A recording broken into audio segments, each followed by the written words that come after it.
Me dijera si están escuchando. Voy a hacer mi share screen, voy a compartir la pantalla.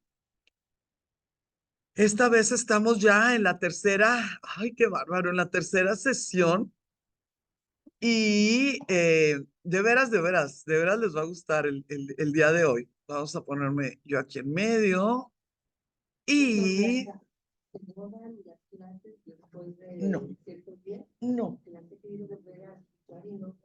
porque están en YouTube, ahí van a estar eternamente. Sí, sí. Antes, como estaban en Google Drive, si se me llenaba la capacidad, borraba las más viejitas y esas sí ya no las podía nadie, aunque quisieran de lo que quiera. Pero ahora que está en YouTube y está en público, yo tendría que moverle algo. Entonces tal vez este momento tuviste poco Wi-Fi, tal vez. No, no, no, no tanto borrar, sino que no pudo, gracias, joven. Tal vez no pudo abrirse, ¿no? El video, ¿sí? Le haces otra vez, por favor. Bueno, déjenme hacer un poquito más grande esto, que no sé por qué no quiere, Dios mío, mi vida. ¡Ay, qué suave! Maravilloso. Ay, no, aparte estoy feliz porque le dice que porque lo que le dijeron muy amable, joven, que sí, ya sabes que si es uni, que si vecino, entonces le estoy entendiendo súper bien. ¡Oh! ¡Ay! Eso es el lema que yo he tenido desde hace décadas, como si anduviéramos ahí. Eso es lo que queremos. Magdalena Hernández aquí está en clase y nos está diciendo que retomó la lectura de Humberto Eco con el libro de El nombre de la rosa. Entonces, pues está interesante, ¿no? Que se vayan haciendo como los caminitos extra de las clases. El día de hoy tenemos nuestra tercera sesión y en esta tercera sesión vamos a hablar un poquito, pues, de qué fue lo que se fue armando con estas locuras que si el Papa y que si manda y que si no manda y que a quién manda y que, etcétera. Entonces, es muy importante para poder entender la Baja Edad Media, lo que significa Sacro Imperio Romano Germánico, porque al final de cuentas, pues es algo que sucedió exactamente en este tiempo y va a durar hasta 1806. Entonces, pues es una institución que sí se armó. El primer monarca en ser nombrado, tal vez, pensé que era alguien de la caseta, nombrado como tal, como sacro emperador romano, fue el rey Franco Carlomagno, coronado en Roma en la Navidad del año 800 por el Papa León III.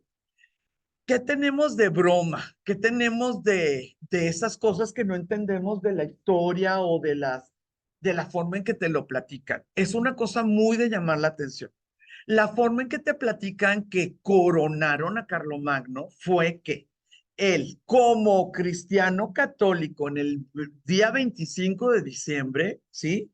Él fue a una de las basílicas, se hincó en los escalones como 25 de diciembre y el Papa llegó por un lado y lo coronó.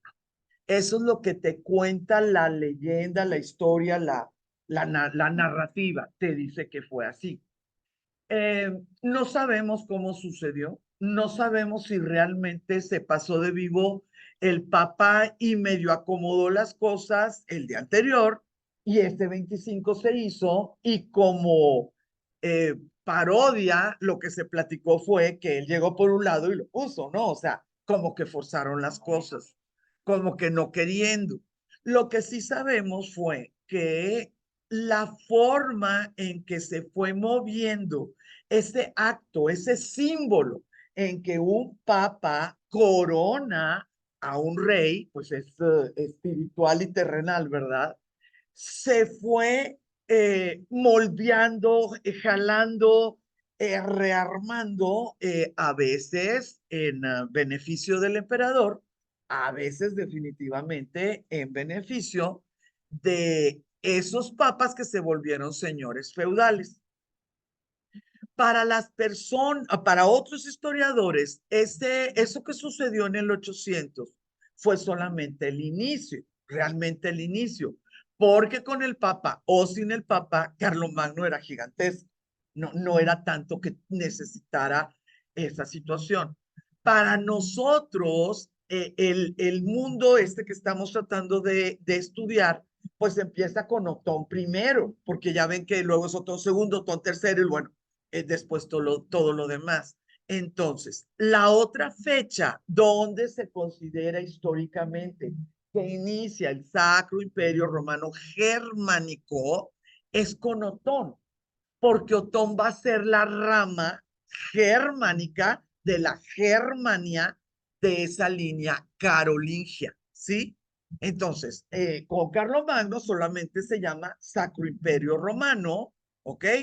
Con Otón va a ser Sacro Imperio Romano Germánico y con el tiempo se le va a quitar lo germánico, porque nada más va a haber un Sacro Imperio, ¿no? Ya no se le van a decir tantas palabras.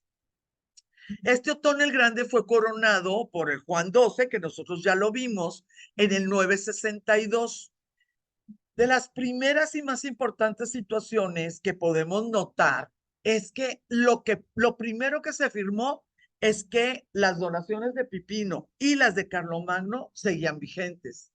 Quiere decir que el Papa le tenía miedo a Otón, ¿sí? Que el Papa le tenía miedo que Otón le dijera, yo no estoy de acuerdo que mi bisabuelito te lo regaló, así que ese territorio es mío, ¿sí? Con esto nos podemos dar cuenta.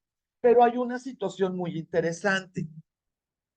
Cuando se hizo lo de Carlomagno fue porque lo nombró defensor del mundo cristiano. El Papa nombró al emperador defensor del imperio. Bueno, pásale, Nitza. Y digo, Nitza, Célida, perdón, te voy a molestar. No me le cierras esa puerta porque la música está de locos. Muchas gracias. Ahorita nos organizamos con las luces y a ver cómo, ahorita nos ponemos de acuerdo, ¿eh? Entonces, esta situación de que tú eres el defensor del mundo cristiano, pues es una situación muy, pero muy interesante. Por lo siguiente, en el mundo de Carlomagno, el mundo cristiano era lo que estaba hecho garras por las invasiones bárbaras, pero también lo que estaba en Constantinopla y más allá. Entonces era muy interesante, había una promesita por debajo de la mesa de que, oye, pues fíjate que estuve pensando que si nos juntamos, pues que vuelva la capital a Roma. La capital que de Roma se fue a Constantinopla, pues la podemos traer desde acá. ¿Y por qué no vas a ser tú como el último emperador antes de la partición del imperio? ¿Por qué no? Entonces, es una promesa increíblemente jugosa, ¿eh? Increíblemente jugosa. Con Carlomagno fue tan excepcional la integralidad de su trabajo, educación, arquitectura, medios de comunicación, estandarización de medidas, escuelas rurales, fue demasiado integral que él sí llegó a una conclusión de hasta dónde podía seguir expandiendo, porque cada expansión implica guerra, ¿verdad? Y cada guerra implica gasto, dinero, movilización de ejército y todo. Entonces él tuvo un imperio totote, sí, imperio totote, pero todo lo levantó, todo el territorio lo levantó, ¿sí? Con todo tipo de situaciones en cuanto a comercio, educación, religión, hasta el idioma, ¿sí? Con los siguientes, la promesa, pues era más bien una promesa de ambición, una promesa como cuando le dices a un niño, algún día te voy a dar toda la chocolatería. Sí, ¿Toda la chocolatería qué? O sea, ¿cuántos años va a comer el niño chocolate? No, no, o sea, no es como algo. Pero en ese momento a un niño le dice, te regalo la chocolatería y dice, sí, sí, me porto bien, ¿no? Porque la chocolatería va a ser mía. Esta situación va a ser muy importante que lo entendamos, porque en un principio, como ustedes lo pueden ver ahí en ese mapa, en un principio la idea de Otón, etcétera, como sacro emperador romano, llegaba a esto rosita. No sé si lo pueden ver aquí, no lo lila. Pero si nosotros seguimos con su nieto, su bisnieto y luego tataranieto, vean por favor, es hasta acá. Va a haber un tiempo en que los papas van a ser vasallos del emperador. ¿Por qué? Porque no pudieron controlar los acuerdos, ¿no? Firmados en el siglo X y ratificados en el siglo XI. Entonces, el Sacro Imperio Germánico es vital que entendamos qué significa y qué es lo que tiene para poder seguirle y saber quién se está peleando con quién y lo más importante, ¿por qué? ¿Sí? O sea, ¿por qué se les antojó? No era solamente la tierra, sino algunas otras situaciones. Me gustaría hacer un paréntesis de arte, ¿no? De apreciación estética. Miren, la corona imperial del Sacro Imperio Romano Germánico es octagonal, no es redonda. Es de oro y está decorada con 144 piedras preciosas y casi 140 perlas.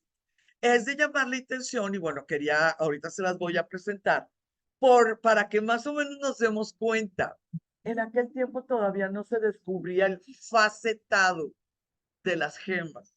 Entonces, casi cualquier gema, aunque costara lo que costara en nuestro tiempo, parecía como si fuera ágata, como si fuera amatista, porque nada más la encontraban, la pulían, pero no la facetaban, ¿sí? Entonces todas eran pues diferentes. Ahorita está en Austria en un museo, como una cuestión de museo. Nos pregunta Verónica que dónde está en Austria, en Viena, específicamente en Viena, en museo, no en una cuestión gubernamental, pero ahí les va.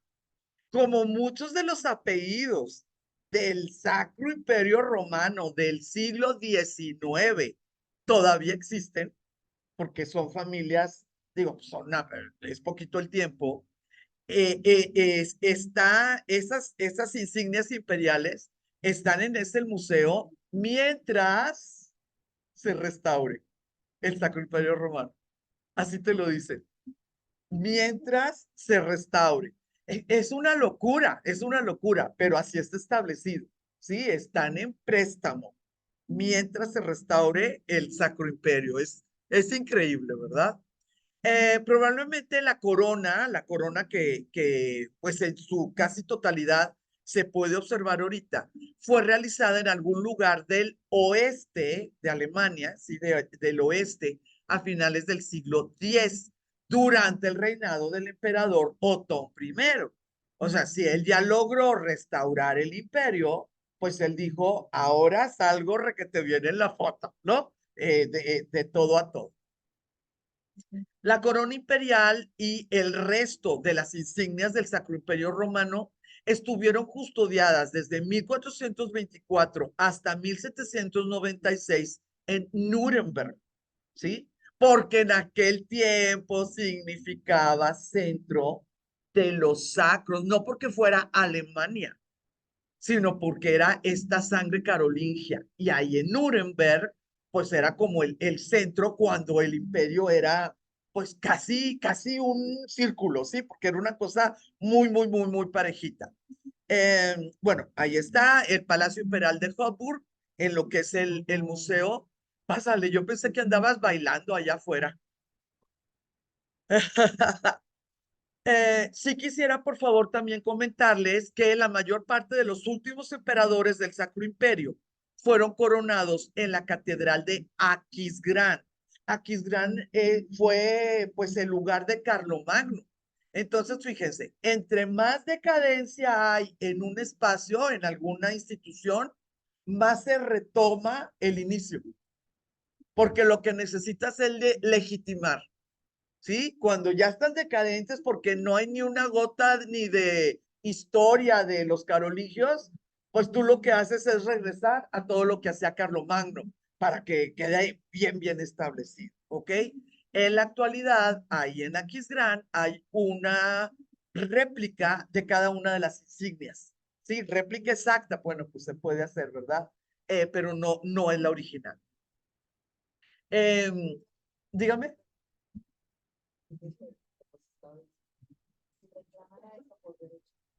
No hay derecho, no hay derecho, porque en el momento que existen ya constituciones en países, en la misma constitución se abole, o sea, la abolición de derechos nobiliarios es intrínseca, sí. Aquí en México, pues me da mucha ternura, ¿no? Porque te dicen, es que López Dóriga es noble, sí, en España. Sí, aquí, I'm sorry, tenemos constitución. En León también me invitaron una vez. Es que vamos a cenar con el hijo del primer notario, el hijo o el nieto, no sé qué, del primer notario otorgado por la nueva República Mexicana, ¿verdad? Todavía él es dueño, él ejerce la notaría número 1 y además es noble. Sí, en España. Sí, o sea, a ver, vamos calmándonos, nuestro trabajo nos cuesta tener constitucionalidad, ¿no? La situación es bien interesante, porque si tú eres parte de los apellidos que fueron despojados, siempre te va a convenir aceptarle al otro que tiene derecho de restauración, porque en el momento que restauren a ese que sí tiene derecho a corona, pues vas a recuperar tu título nobiliario. Entonces son así como juegos de que, bueno, pues tal vez no, pero por si las moscas. Pero no se puede. Los golpes de Estado normalmente los hacen gente de abajo, que tienen ejército, que tienen manera de hacer las cosas y traen como símbolo a alguien más. En nuestro caso, por ejemplo, Maximiliano de Habsburgo, ¿no? El golpe de Estado lo hizo la raza mexicana, pero trajo un símbolo de un noble bellísimo, católico europeo, ¿no? Entonces, por lo tanto, debe de ser mucho mejor que nosotros, porque pues nosotros estamos bien fregados, ¿no? Digo, obvio, y ya ven cómo nos fue con esta modalidad, ¿no? Entonces, no, las personas, aunque lleguen y digan yo puedo, tiene que tener un ejército de otro tipo de gente para poder cambiar, ¿no? Cambiar el tipo de gobierno. Durante a ver si, no, durante las coronaciones era entregado al nuevo monarca la corona, otras insignias que ahorita se las voy a mostrar, pero también un cetro que es desde hace milenios, ¿verdad? Símbolo de mando, ¿no? El cetro es como cada vez se fue haciendo, pues es el pastor o el que mandaba realmente, ¿no? Pues es un cetro, pero también se da el orbe. Este orbe lo tenían los emperadores y el papa, ¿sí? Y se lo ponían porque ellos eran los que sostenían la fe en el mundo, ¿sí? Por favor. Es muy importante. Ya saben que los paréntesis aquí son importantísimos para poder ir haciendo los enlaces. Yo sí quisiera, por favor, que entendieran que estamos en el 1000 y que no le entregaron un plato con una cruz encima, le entregaron un mundo esférico. Entonces, cuando alguien nuevamente les diga, es que Cristóbal Colón fue el que le dijo al mundo que era, sí, pues entendamos, por favor, la gente no creía que era redondo, que era plano. Si nosotros nos vamos ahorita y a toda esta gente que está en la terraza le preguntamos que qué sabe de la teoría del Big Bang, a toda esa gente les aseguro que uno o dos nos lo van a platicar, a todas esas personas. Y estamos hablando de una multitud aleatoriamente reunida, una o dos personas. No podemos nosotros decir que en el 2024 las personas no sabían de la teoría del Big Bang. ¿Sí me explico? no era las personas, o sea, los de arriba, los que hacían las cosas, los pensadores, los que estudiaban, los que la. Por supuesto que era obvio, pues que el mundo era una esfera y por eso se les daba, ¿no? Lo que es la orbe. Por eso se los puse. No, porque digo, sí está bien bonito, ¿verdad? Pero era importante. El orbe siempre ha sido esférico. Les voy a mostrar la corona, pues es una corona espectacular, ¿no? Principalmente si pensamos que estamos hablando del siglo X, XI y luego. No es idéntica a la que usó Otón, porque pues se partía, el otro le ponían mal, se le caía una cosa, lo que quieras.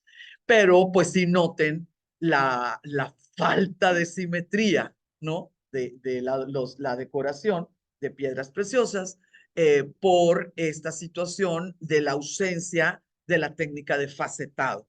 Entonces tú no podías hacer todas las esmeraldas de una forma, todos los zafiros de otra, ¿no? Pues era lo que fuera llegando. Necesito por favor que noten que lo octagonal, ¿sí? Lo da una innovación, una situación de unas plaquetas. Estas plaquetas, pues sí son preciosas, ¿verdad? En una viene el rey David, en otra el rey Salomón, en otra está Ezequías con Isaías y en otra está Jesucristo con los dos ángeles. Porque es realmente importante que veamos la simbología, que podamos ver el mensaje que decidieron ellos mandar. Pues recuerden el que son ungidos de Dios, ¿verdad? El rey David, Salomón, imagínense, pues relación directa, porque acuérdense que a él hasta lo regañaron porque no había hecho el templo, ¿no? O sea, lo regañó Yahvé. Estamos hablando de los grandes nombres del Antiguo Testamento, de los ungidos, pero también de los unificadores. Unificadores. Les recuerdo que David fue el rey que gobernó todo Israel, todo Israel. Salomón heredó y gobernó todo Israel. Y los hijos de Salomón fueron los que estuvieron haciendo mal trabajo hasta que Israel quedó en nada y se llamó Judea, y por eso nosotros le decimos judíos a aquellos israelitas del rey David, ¿sí? Aquellos israelitas. Una situación que a mí me encanta. Si nos vamos a las cronologías modernas, David gobernó en el 1000 antes de nuestra era. Eso ellos no lo sabían, claro, ¿verdad? Y cuando hicieron esta corona y pusieron al rey David ahí, fue el 1000 de nuestra era. Me encantan esas casualidades que sí son casualidades, pero suenan padrísimos, ¿no? Ahí el rey David y 2000 años después, ahora está Otón. ¿Sí? Como unificador y claro que sus hijos, Otón ya tenía a su hijo listo, ¿no? Para lo que viniera, que va a ser Otón segundo, y claro que puso a Salomón, ¿sí? Entonces, estas preciosuras siguen listas, algunas de las piedras, algunas de las perlas no son tan antiguas, pero algo que me di cuenta ahora con las nuevas posibilidades de ver todo pues como si estuvieras por Google, ¿verdad? O sea, esta yo nunca la he visto en persona, pero fíjense que las perlas están perforadas. Las perlas tienen una perforación, estamos hablando de hace 1000 años, ¿sí? Y es un hilo de oro el que las pone.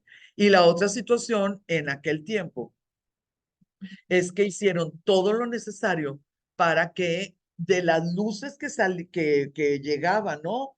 De las preciosuras de las linternillas de las cúpulas, que pues siempre era en alguna iglesia donde los coronaban, pudiera entrar luz a la corona. Y las piedras preciosas no tienen placa en la parte de atrás. Están armadas como pueden, así como con dientitos, así con garritas, para que pueda pasar la luz y pues las personas realmente se sintieran, pues no sé, ¿verdad? Iluminados, ¿no? Entonces, mucha joya, mucho costo también, ¿no? Quisiera comentarles que dentro de las insignias está una espada y también está una lanza. Esta lanza está guardada ahí en Viena. Nosotros sabemos que la que está en el Vaticano, pues es la mera mera y dice que la de Viena está mal, no es correcta, ¿verdad? Nosotros acabamos de estar en Armenia y pudimos ver, ¿verdad, Celida? Pudimos ver la lanza Nitza Berta. ¿Se acuerdan que estuvimos enfrente en la cuna del cristianismo armenio? Exmiazdin se llama, y ahí nos presentaron la lanza. Y lo más interesante para mí es que esta lanza de las insignias del Imperio Romano, pues fueron de las primeras cosas que los nazis exigieron cuando empezó su expansión, porque esta lanza pues era mágica, gloriosa, eh, este, no simbólica, sino realmente estaba llena de energía. ¿Por qué es la lanza sagrada? Porque Otón, ¿sí? O los tiempos de Otón, eh, afirmaron que era el instrumento que había tocado el cuerpo y la sangre de Jesús cuando estuvo crucificado, ¿sí? Entonces esta es la lanza sagrada, la lanza del destino o la lanza de Longinus, así se llama. Y por favor, es una instrumento, es un objeto que ha sido valiosísimo en gobiernos, en historias, bueno, en muchísimas cosas. Y necesito que entendamos algo.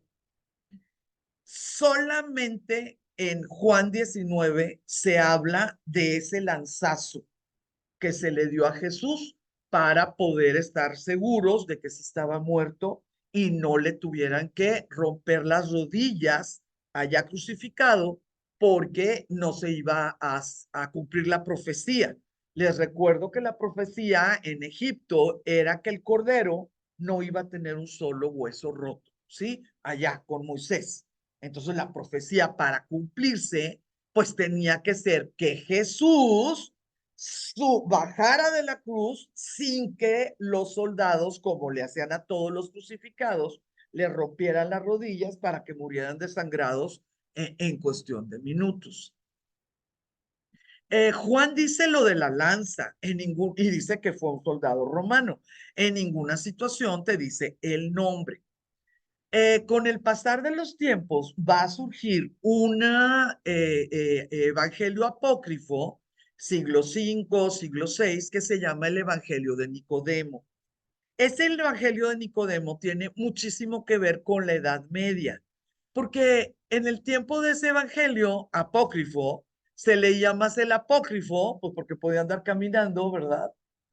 Que los evangelios aceptados por la iglesia. Entonces, la gente sabía más los dimes y diretes, porque pues era lo que estaba disponible, en vez de saber pues realmente los sinópticos, ¿no? Juan, Mateo y Marcos. ¿Son errores de la iglesia? Pues a lo mejor, pero si se te está cayendo el techo, pues de seguro algo se te va a romper en la cocina, ¿verdad? O sea, son siglos muy, pero muy difíciles. ¿Qué es lo que nos va a regalar principalmente este Evangelio de Nicodemo? Por ejemplo, nos va a decir el nombre del soldado. Entonces ya sabemos que se llama Longino. No puede ser cierto, pero bueno, pues ya es un hecho, ¿no? También nos va a decir cómo se llamaron los ladrones. Nos va a decir que se llamaron Dimas y Gestas, y ya toda la Edad Media pues ya queda establecido porque pues ellos lo leyeron en una también nos va a decir pues quién era el bueno y quién era el malo. ¿no? Entonces también se va a hacer esa situación de la derecha y de la izquierda, que va en la Edad Media también a caminar hasta en el tipo de cruz que más adelante va a andar, por ejemplo, en Rusia. Pero todo brota de evangelios apócrifos, que es lo que estaba funcionando aquí. Pero, muchachas, no la iglesia, los cristianos. Los cristianos. Sí, entonces los cristianos sí sabían que había un Dimas y un Gestas, y el Papa pues no tenía por qué saber que los cristianos lo sabían, porque al final de cuentas estaban hablando de lo mismo, estaban hablando de los dos ladrones, ¿no? Que fueron crucificados con Jesús. ¿Cuál va a ser la situación? Que con estos movimientos tan poco espirituales, ¿verdad? De los papas y los emperadores, al darse cuenta de las tradiciones, al darse cuenta de que había hasta fiestas patronales por el ladrón bueno y que sabían cómo se llamaba y todo, fue muy sencillo iniciar un camino de manipulación. No estoy diciendo que la iglesia lo hizo, sino algunas personalidades de un momento donde la iglesia era todo menos una iglesia cristiana, católica, apostólica, ¿no? Era como un departamento del Sacro Imperio, ¿verdad? Del rey. Entonces, si nosotros ya sabemos que una de las insignias imperiales era la lanza sagrada y que se le entregaba a cada uno de los emperadores, vamos a poder entender por qué. Cuando nosotros entramos, si hemos tenido la oportunidad de visitar la Basílica de San Pedro, una de las primeras esculturas en mármol gigantesca, barroca, excepcionalmente bella, con las que nos topamos, es la de San Longinos. Yes. Ni sabíamos cómo se llamó, ni supimos que sí, sí, que sí, no, porque se convirtió. Es que todo se puede acomodar y ya queda. Pero ¿qué es lo interesante de esto?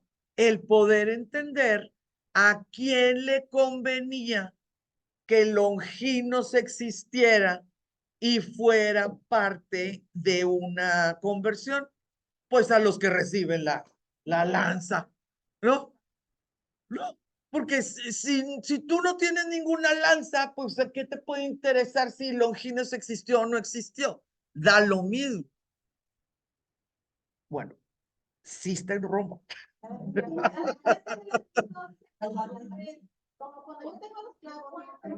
Sí. Bueno, lo que nos está diciendo Magdalena es exactamente donde se amarra aquí la situación.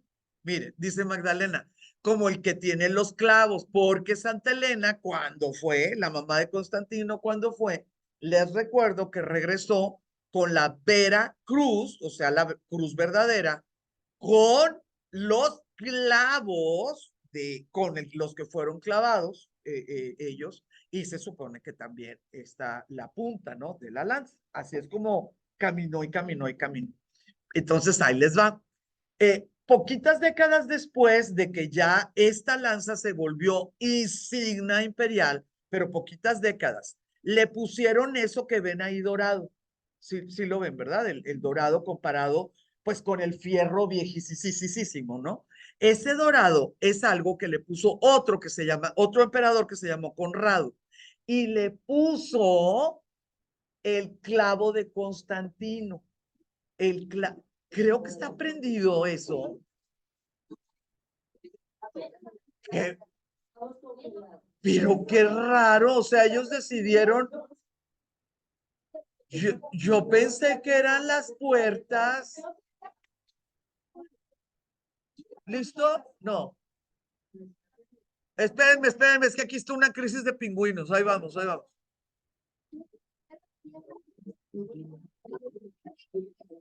No, no, hay que apagarlo. Hay que apagarlo. Ahorita tiene que. ¿No se apagó? No, no se apagó. ¿Sienten el aire? ¿Creen que sí? Ah, ahí está, ya se apagó. Perdón las que están allá, pero sí estaba la cosa que ardía aquí. Ahí vamos, ahí vamos, ahí vamos, ahí vamos. Calma, no ardía, helaba. Moradas y pues yo no.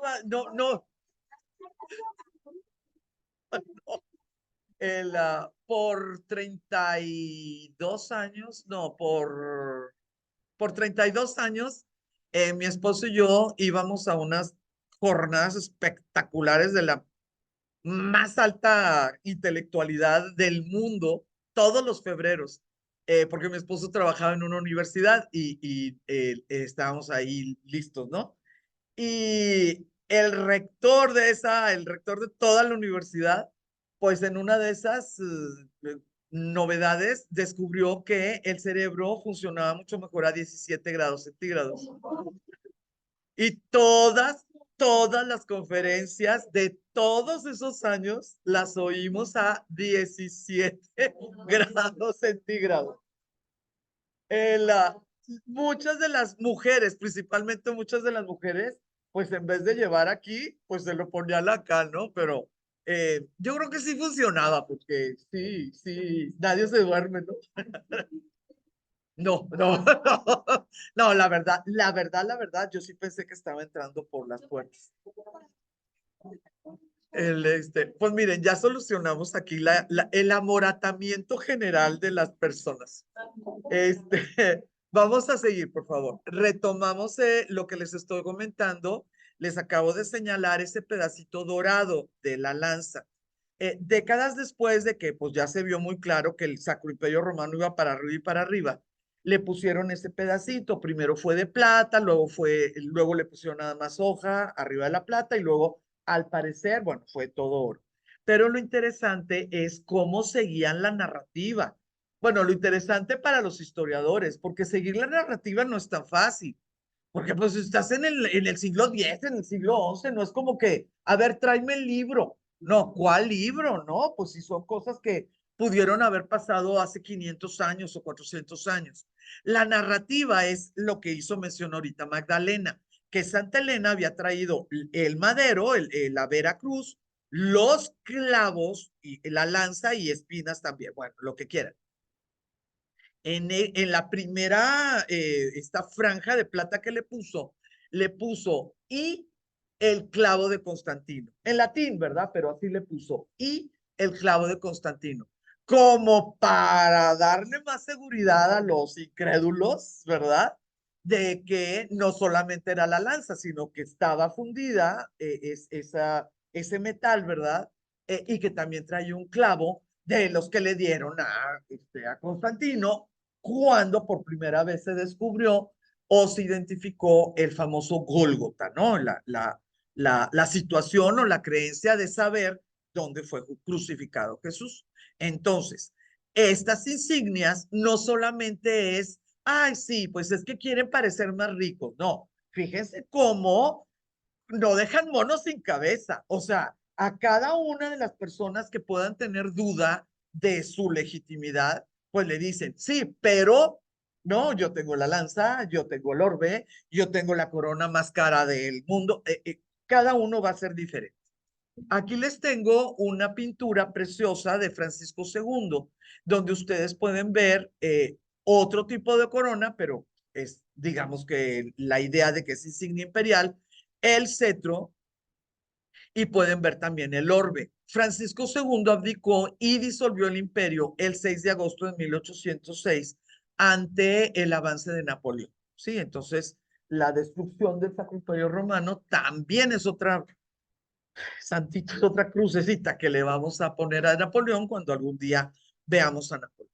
Entonces, por favor, Sacro Imperio Romano lo tenemos que tener clarísimo en una relación de amor, de odio, de sadomasoquismo, con los otros grandes dueños de la historia y de Europa, que van a ser los diferentes papas en sus diferentes momentos. ¿Vamos bien? Muy bien. Vamos a seguirle, por favor. Ay. Silvestre II. Vamos a platicar de Silvestre II, que se llama el Papa del Milenio. Este Silvestre II duró muy poquito de papa. Ustedes pueden ver que ahí parece que fueron 4 años. Pero si le quitas un poquito del primero, un poquito del segundo y una huida que tuvo que dar porque estaba en peligro su vida, de veras, se hace nada, ¿eh? O sea, el papado de él se hace agua y luego fallece en el 1003. Entonces, ¿por qué Silvestre II va a ser tan, tan, tan conocido en los libros, en las leyendas negras, en los cuentos, en lo que quieras? Porque este Silvestre, antes de ser papa, fue un gigante, Gerberto, ¿sí? Gerberto de Aurillac. ¿En qué sentido fue un gigante? Fue un gran, fue un gran, pero gran intelectual, fue un gran hombre de vanguardia que no le tuvo miedo a nada porque todavía no había Inquisición, y porque da la casualidad que él va a ser tutor del hijo de Otón I. ¿Cómo la ven? Más vale amigos que suerte. ¿A poco no? A lo mejor Gerberto hubiera sido maravilloso. Ay, me ayudas. Muchas gracias. Hubiera sido maravilloso en una abadía de York, en Inglaterra, ¿no? Y 300 años de su muerte, lo hubiéramos descubierto, te agradezco. Lo hubiéramos descubierto, pues sí, 300 años después, pues ya muchas de las cosas a lo mejor ya habían caído, ¿no? En su tiempo. Este hombre es francés, va a ser el primer papa francés de la historia y nosotros vamos a tener que él va a poner una como esta, no sé, como un pie adentro, ¿no? De la sala, porque luego vamos a tener a Urbano II, Urbano IV, Clemente IV, Martín IV, y luego va a empezar el desgarriate de Aviñón, pero es Silvestre.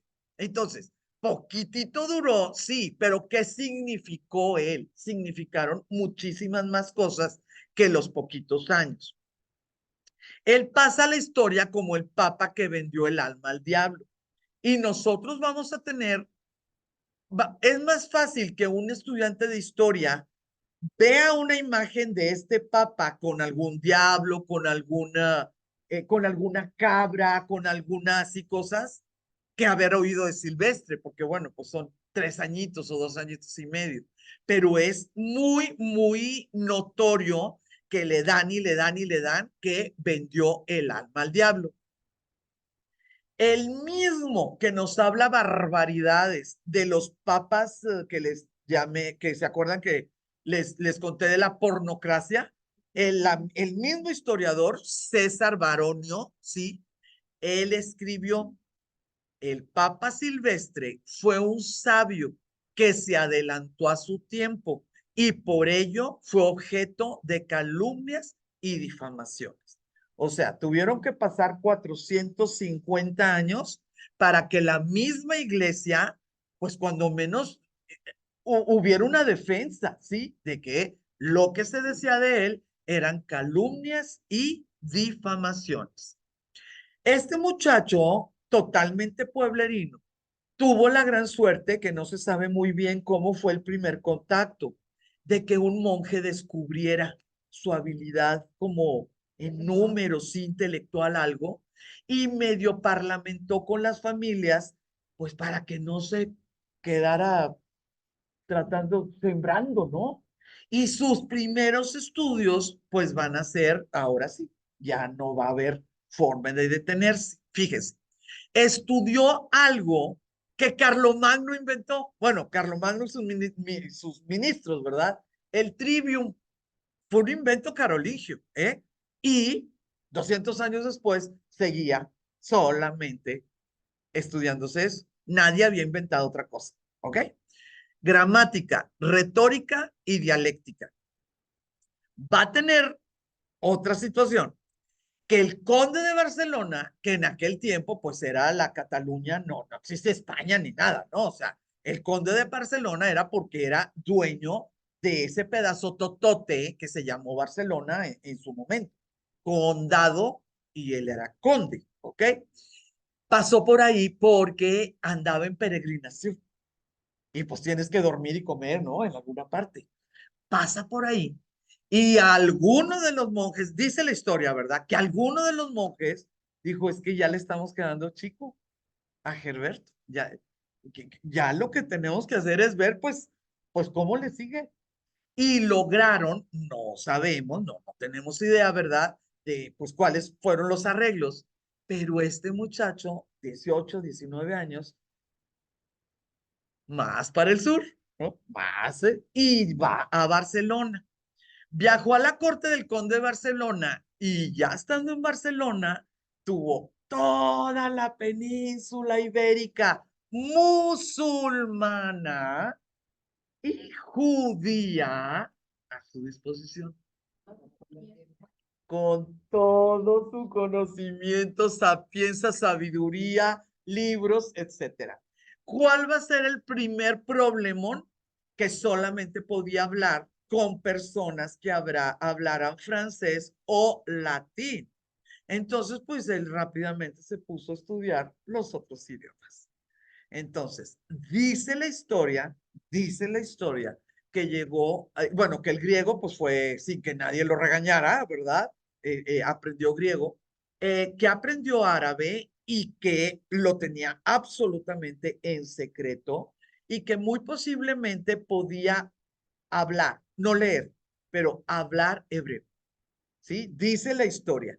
¿Por qué la dice la historia? Porque hubiera sido dificilísimo que todo lo que él aprendió lo hubiera aprendido de una o dos personas que pudieran comunicarse con él en el idioma de él.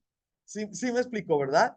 Él tuvo que haber tenido más canales para que agarraba este librito, no dormía 3 días y aprendía del librito, no de la persona que quisiera platicarle el librito. Bueno, ¿dónde tuvo el contacto con la ciencia del mundo musulmán? A los 24 años peregrinó a Roma, conoció al Papa Juan XIII y al emperador Otón I. ¿Cómo estuvo el asunto? Solo Dios sabe, pero de alguna manera logró ser nombrado tutor del futuro Otón II. Entonces, todo lo que él sabía, pues ya estaba bastante bien protegidito. No iba a estar tan fácil que alguien dijera, no es que le vendió el alma al diablo. A ver, ¿estás diciendo que contraté a alguien que le vendió el alma al diablo para que cuide a mi hijo? Sí, ¿estás seguro de lo que dices? No, yo creo que me equivoqué. Y ese tipo de cosas le ayudaron mucho a Silvestre para poder seguir con sus cosas. Años más tarde, el arzobispo de Reims, le recuerdo que ahí se coronan los reyes de Francia, ¿sí? Algunos años más tarde, el arzobispo de Reims lo llamó para su colegio episcopal. Hagan de cuenta que eran las superuniversidades, ¿sí? La UPL, el ITESO, así, o sea, así. Los colegios episcopales eran las superuniversidades antes de que existiera la palabra universidad, ¿sí?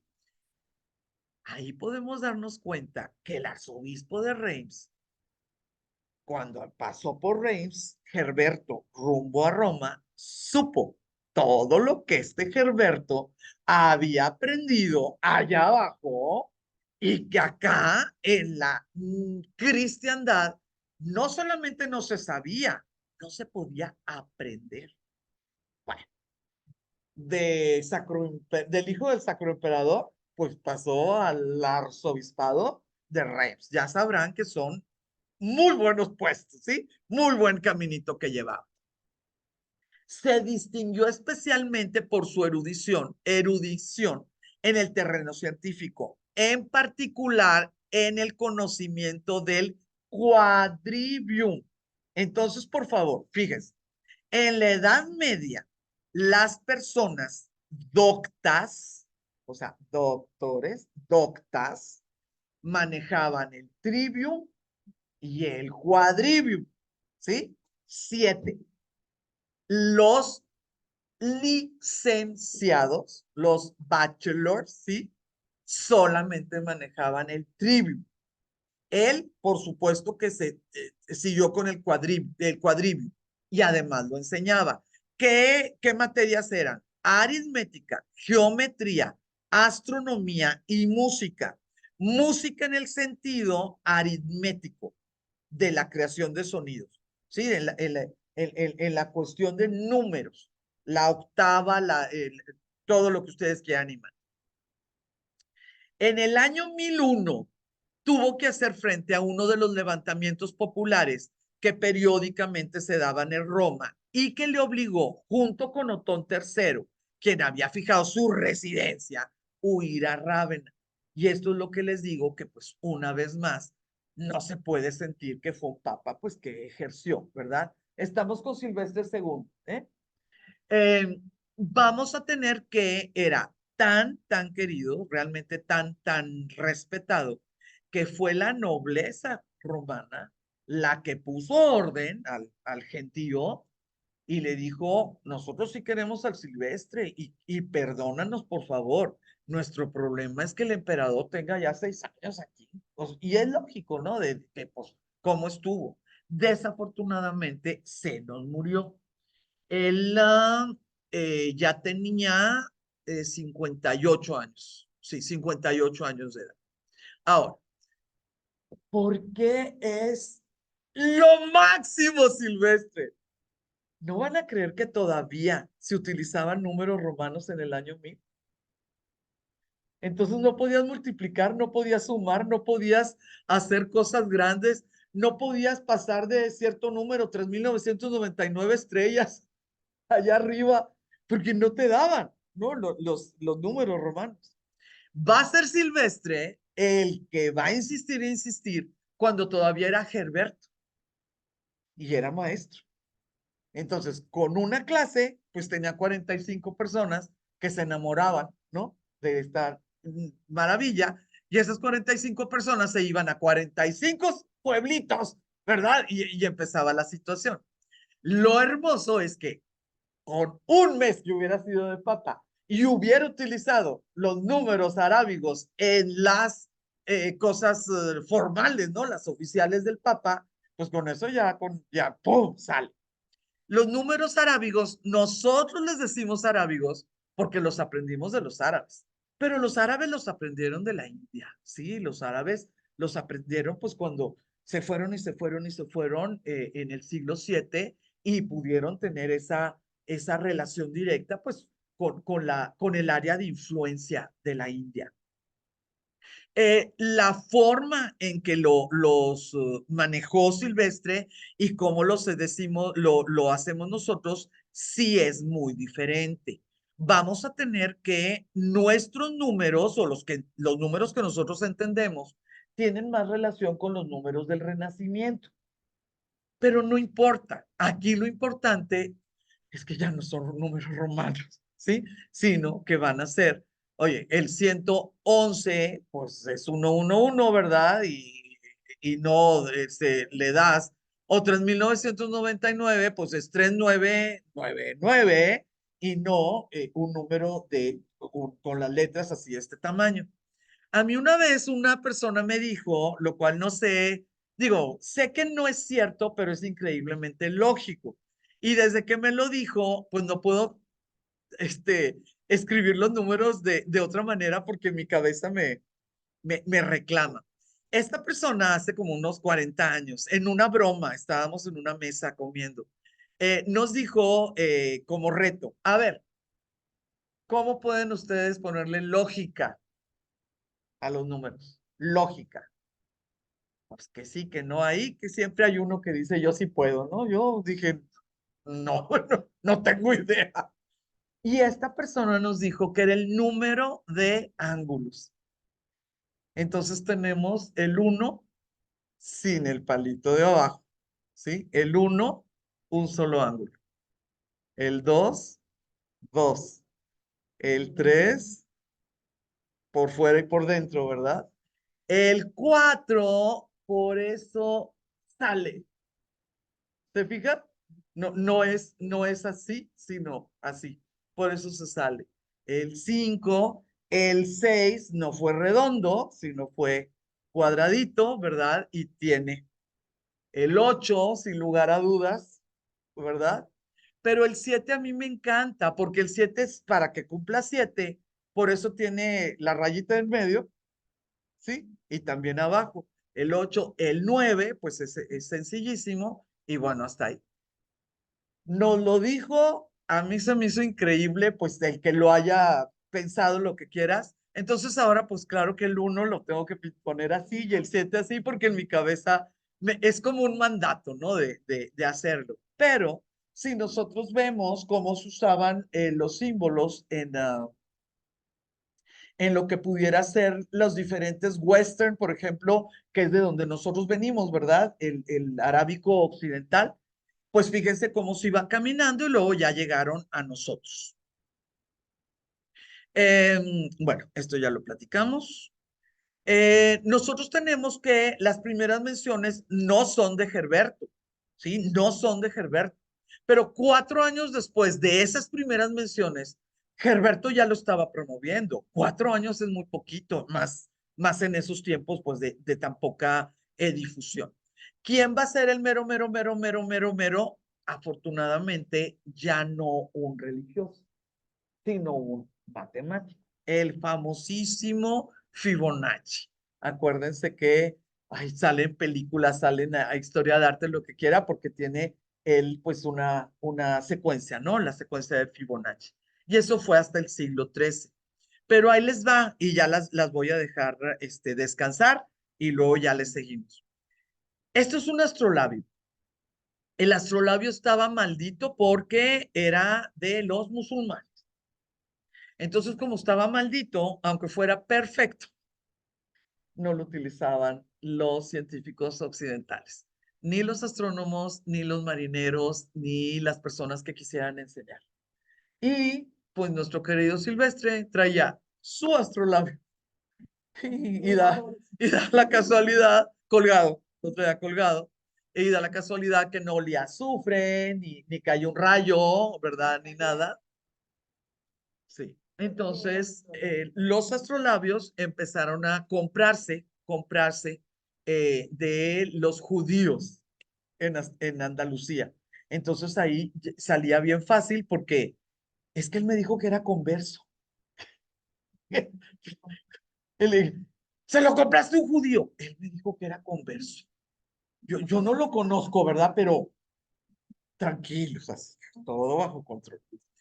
Un astrolabio es una representación bidimensional, ¿sí? En vez de ser una esfera, ¿verdad? Bidimensional de la esfera celeste, capaz de reproducir de forma manual su movimiento de rotación diario. Entonces tú puedes saber dónde anda el Sol, dónde anda la Luna, dónde anda el cinturón de Orión, dónde anda Venus, dónde anda.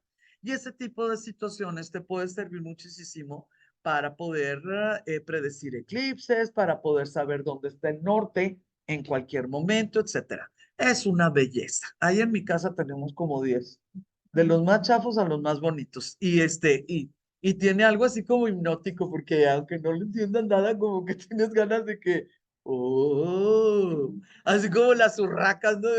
Ay, esto brilla. El, creo que todos ya se los llevó mi marido, ya sabes a dónde. Es que tenemos un chiste privado ahí, Lorena. La producción de estos labios en Al-Andalus y los reinos medievales hispanos desde el siglo X hasta el siglo XV ocupa un lugar relevante en la historia de la instrumentación científica. Los astrolabios más antiguos que nos han llegado se realizaron en Bagdad desde el siglo VIII.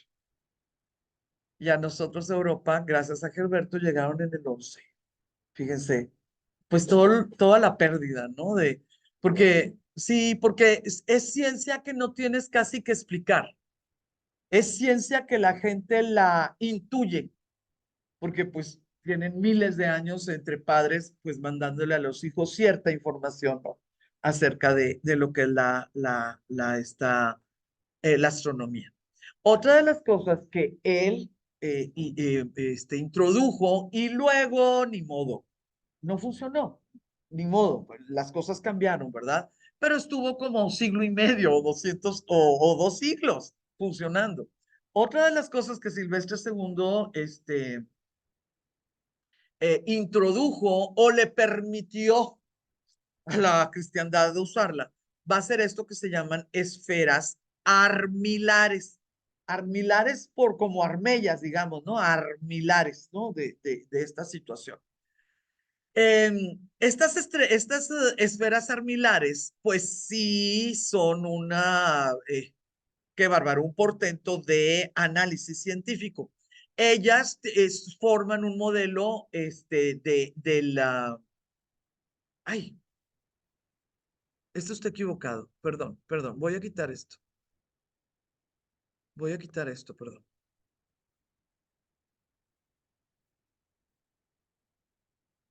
Ah, no, no, sí. Discúlpenme, mis cebolas. Perdón, perdón, perdón, perdón.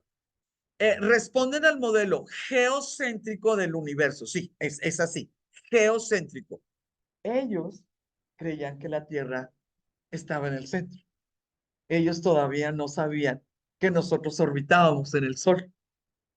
Entonces, todos sus estudios de lo que veían allá arriba, pues era con un modelo que está absolutamente caduco a partir de Copérnico, 1543. Pero ahí les va la maravilla de estas esferas armilares. Eran tan perfectas que nada más le quitaron a la Tierra de en medio y le pusieron al Sol. Porque los 12 signos del zodiaco, las equinoccios y los solsticios, pues no cambia nada. Lo que pasa es que tú traías mal la foto. La foto general tú traías mal, pero lo que tú ves arriba no estaba mal, ¿sí? No es como que te tengas que ir a Marte para saber dónde está Júpiter. ¿Sí me explico? Entonces, las esferas armilares, cuando se empezó a sospechar que la Tierra no era, pues dejaron de estar, dejaron de usarse, además eran carísimas, carísimas. Era el crearlas, pues era un instrumento de medición precisa, ¿verdad? Se dejaron de utilizar. Luego ya se dio cuenta que aunque la teoría de que la Tierra era el centro estaba totalmente equivocada, pues sí se dieron cuenta que la astronomía seguía funcionando y volvieron a surgir en el Renacimiento. Ya en el Renacimiento hubo muchísimo más difusión y ya no fueron tan caras, porque ya no se hacía una al año, se hacían, no sé, cada taller hacía una al mes o lo que sea, y se pudo hacer muchas, pero muchas cosas. Hay estudios preciosos, pero preciosos de veras, tesis hermosas, donde andan descubriendo esferas armilares en pinturas o en ilustraciones de libros. Entonces es una cosa hermosísima porque puedes darte cuenta cómo en vez de colgarte oro, espada o lo que sea, ponías tu esfera armilar para que el pintor sí, hiciera totalmente, inmortalizara, ¿no? El que tú eras dueño de un instrumento científico que muy pocas personas lo tenían, ¿sí? En este tiempo de lo que es la baja Edad Media. Ahora, los anillos horizontales, tras. Y terminamos. Los ábacos existían desde el Imperio Romano, pero se trabajaban con la idea de números romanos y eran bolitas que tú traías en una bolsita y esas bolitas las ponías en esos canalitos porque esta tablilla pues estaba en la mesa y tú trabajabas ahí moviéndola en las canaletas. No van a creer, pero Gerberto le puso alambre a las bolitas. Entonces, esa idea de poder pensar y escribir en arábigo y de poder pensar y escribir, no en esta situación, sino tras, el que pudiera manipularlo, ¿no? O sea, ¿tú qué dices? Pues se lo pasas porque está alambrado, fue algo muy bueno, sí, fue algo muy bueno. Totalmente matemático. Él sí. ciencia, astronomía y músico, porque para él la música era la aritmética del universo. Entonces también fue músico este señor Silvestre, ¿no? Gerberto de Aurillac. Sí quisiera, por favor, hacerles nada más, ya con esto termino esta primera parte de la clase. El ábaco de China es otro boleto, porque ellos cuentan diferente, hacen la notación diferente y todo, pero sigue siendo lo más sencillo, bolita, o sea, las bolitas. Pero sí, por favor, se le llama abaco nada más, pues porque es la forma en que se generalizó y es la forma en que nosotros aprendimos a decirle así. Pero el abaco chino funciona de una manera diferente al abaco romano, ¿ok? Y el abaco romano, que es de donde tuvo la idea, ¿verdad? Gerberto, funciona diferente a el abaco de la Baja Edad Media y luego, bueno, ya va a ser pues toda ¿cómo le podemos llamar? Evolución, ¿no? Una evolución para más. Entonces, ¿cómo la ven? Sí, sí. Sí, sí, cuando menos unos 500 o 600 antes, pero eran unas complicadas, como su situación de notación era elitisísima, no crean que fue una cosa como la de ellos o como la de los romanos, por ejemplo. El ábaco lo usaban las personas que no tenían educación en China, casi como tener más dedos en la mano, no para grandes estas sumas ni cálculos. Y sí funcionaba. O sea, era como si tuvieras en vez de 10 dedos 20. Sí, bueno, 100, 100 porque son 100 bolitas. Pero nada más lo usaban para cuestiones aritméticas. En el tiempo de señor Silvestre, de Gerberto de Aurillac, como ya estaba ahí los canalitos y los puentecitos y los secretos muy bien guardados de cómo estaba llegando la ciencia musulmana y la ciencia judía. Los musulmanes ya andaban en trigonometría. Y estos apenas son el Sí, ellos ya andaban en trigonometría. Lo que nosotros le decimos algoritmo, ¿verdad, Dana Delia? Pues viene del nombre de alguaciras, o sea, viene del nombre del musulmán que llegó a esas situaciones. Entonces se llama algoritmo, ¿no? Acuérdense del al en nuestro español, pues tiene una relación directa con el árabe. Entonces, muchachonas, andábamos muy atrasados con respecto a lo de afuera. ¿Cuál va a ser la fortuna? Que andábamos atrasados por cuestiones religiosas, no por cuestiones de capacidad intelectual. Entonces, en el momento que se rompió el obstáculo, pues la capacidad intelectual de los europeos estaba intacta. Entonces, toda esa ciencia, pues llegó exacto, y fue absorbida por la Europa. ¿Ok? Entonces, entonces, bueno, vamos a dar un minutito, porque entre que no podíamos entrar, entre que el aire de lo que sea, la gente anda así como que acelerada, va a ver sus celulares, ya no tenemos música afuera, entonces va a ir al baño. No nos tardamos ni 5 minutitos. Y por favor, es el momento. eh, Nos pregunta que si la escritura de los números romanos tiene una relación con el ábaco romano. Nos preguntan allá. No la escritura, sino el sistema de qué sumas y qué restas.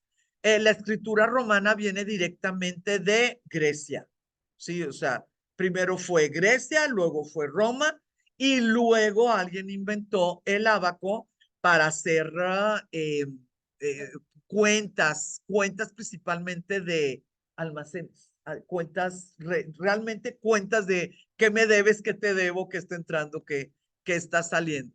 No sé si con esto queda contestada tu pregunta, mi querida Maggie. Espero que ahorita a ver qué me dice. Ahí está. Blanca, Mande. hola. Hola. Una pregunta, ¿cuál era la sede del Sacro Imperio Romano Germánico? O sea, ¿se estuvo cambiando de lugar o siempre fue una misma? No, muy buena tu pregunta, muy buena tu pregunta. Vamos a tener que a veces va a estar en Nuremberg, vamos a tener que a veces va a estar en otra cosa que se llamaba Mecklemburgo o Medenburgo, y como la cosa no estaba ordenada allá arriba, bajaban estas gentes a Roma, ¿sí? Por eso, porque no hacían su trabajo. Pero sí podemos pensar en Nuremberg como una ciudad relacionada directamente a la sede medieval, ¿no? Medieval del Sacro Imperio. Más adelante va a haber un brinco muy grande por las cuestiones pues de cambios de catolicismo, protestantismo, y ahí es la preciosura de Viena, sí, de Viena, pero ya no es medieval. No sé si me expliqué, Tere. Sí, muchas gracias. De nada. Sí, pues no les dije esa parte. ¿Cómo te fue de boda, Celia? Estuvo bien padre. Que sabe. Pero El compromiso, pero eso cuando te vas a ver un lugar sin ganas y te la pasas todo dar. Eso es bueno. Sí. Ay, sí. Sí. Sí. Y lo vimos el día y nos regresamos el domingo. Y muy bien la carretera, ¿no? Sí. Sí, sí, sí. Estamos hablando de cuando tienes flojera de ir a alguna parte, pero pues que qué bueno que fuiste porque te la pasaste a todo dar. Bueno, si quiero.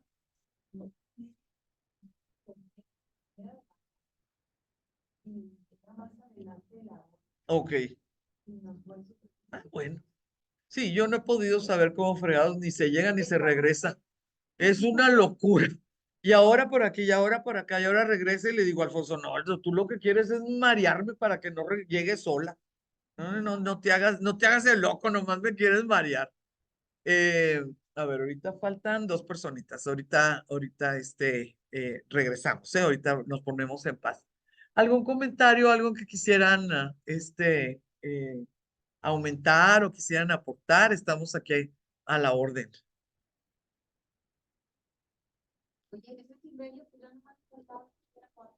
Silvestre, sí. Sí, yo creo que, algo. Hay que pensar que al menos, pues sí ha de haber estado sano, porque sí pudo hacer como muchas cosas, ¿no?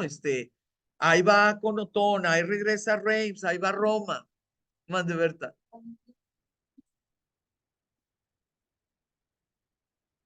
Pero no es que también Ah, cómo se entró, ya todo ese tiempo. sí, es impresionante. El decidir quién es el dueño del mundo, es chistoso eso, ¿no? Nos está recordando Berta ahora con toda esta, pues que nos tocó, ¿verdad?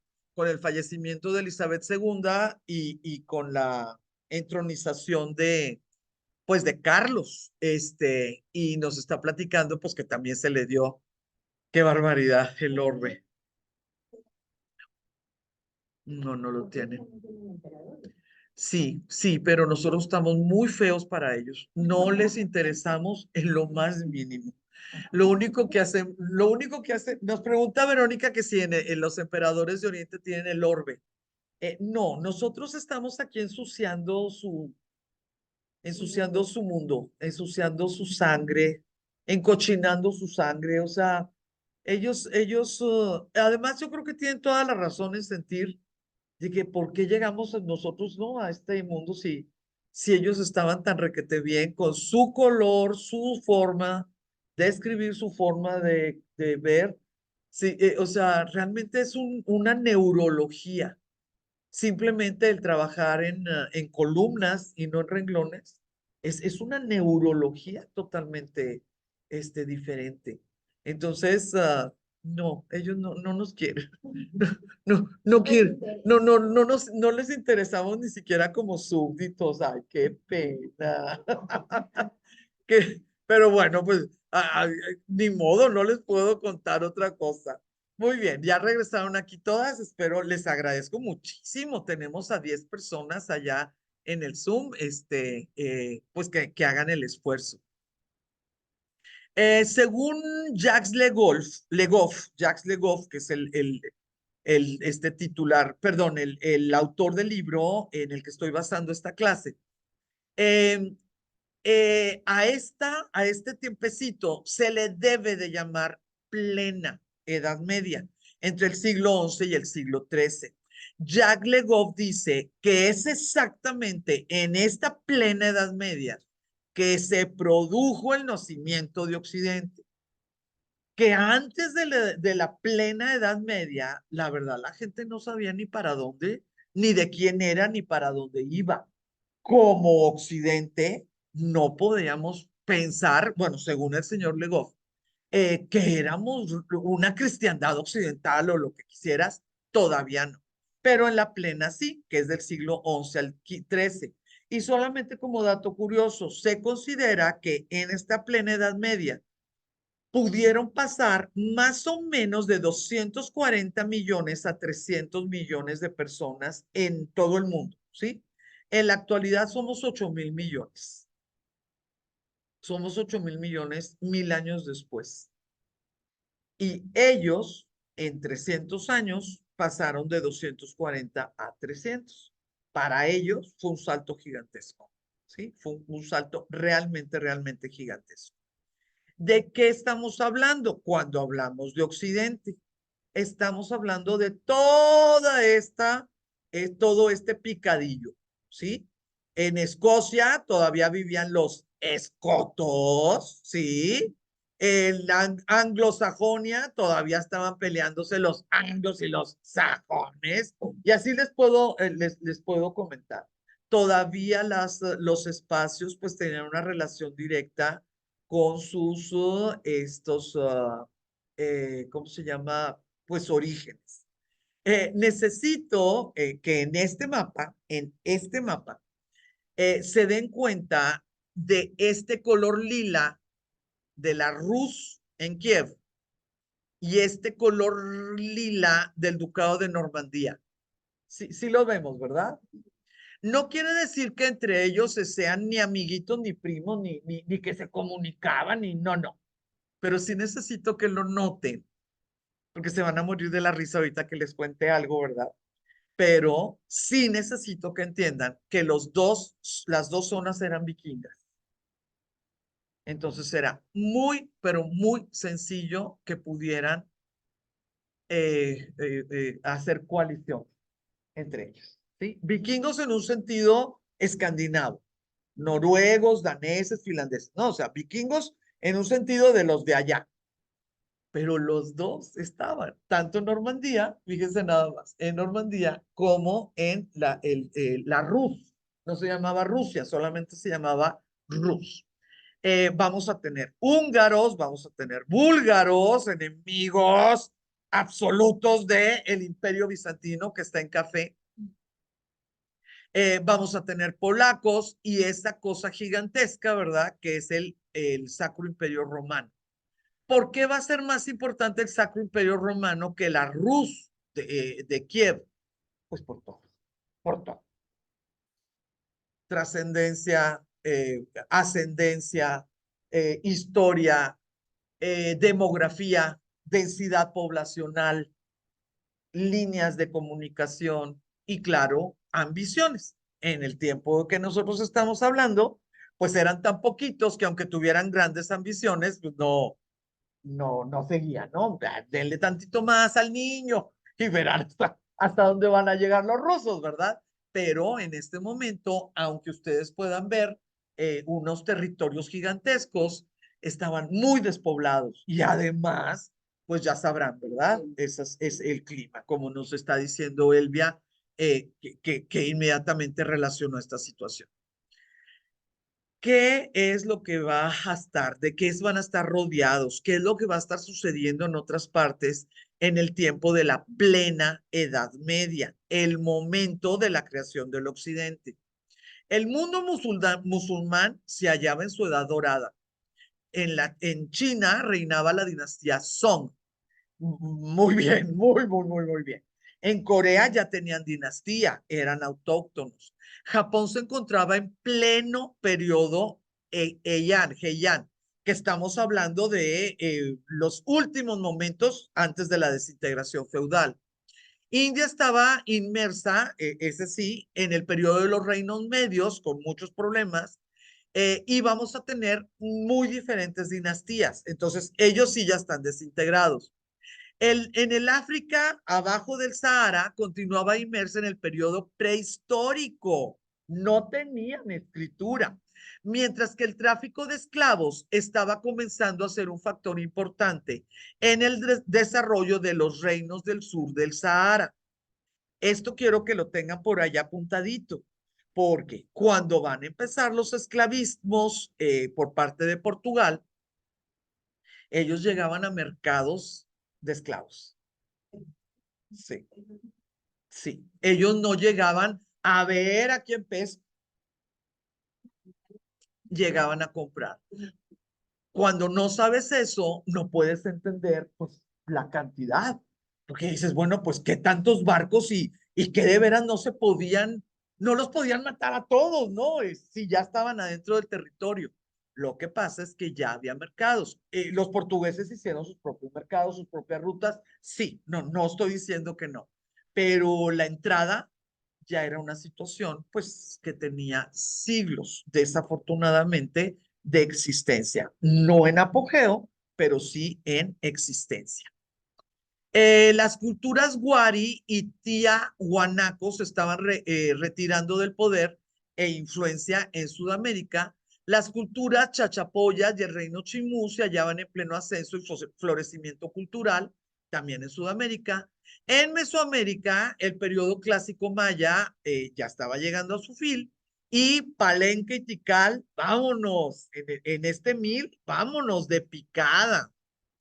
La península de Yucatán vislumbraba su periodo dorado de desarrollo, ¿verdad? Y pues vamos a tener, pues imagínate, vamos a tener Uxmal, Mitla, influencia mixteca, pero ya va a ser zapoteca, y Monte Albán ya va para abajo. Cholula vio su pujanza en el centro de México y vamos a tener, pues impresionante, ¿verdad? Cultura tolteca, ya saben, todo el militarismo tolteca en Tolán, Chico, Cotitlán. Entonces, todo estaba sucediendo. Muchos hacia abajo, unos cuantos en dorado y definitivamente Europa Occidental hacia arriba. Quisiera hacer una mención específica de el famosísimo 1 de enero del año 1000. Miren, ¿cómo sucedió? Les puedo asegurar que ahorita, en este momento, hay 1000 o 2000 académicos en una biblioteca investigando este fenómeno. ¿Sí? Ahorita, hoy. Es un fenómeno que no se explica, es un fenómeno que no se puede dar una base de cómo pudo haberse desarrollado de una manera tan general. O sea, nadie puso duda. Miren, como en el siglo XIII y luego ya en el XIV fue una locura, empezaron a ver escritos, canciones, poemas, narraciones. No existía la novela como tal, pero cuentos de las barbaridades que hicieron los cristianos el 1 de enero del 1000 con tal de no presenciar el apocalipsis, porque se iba a acabar el mundo. Ajá, exactamente.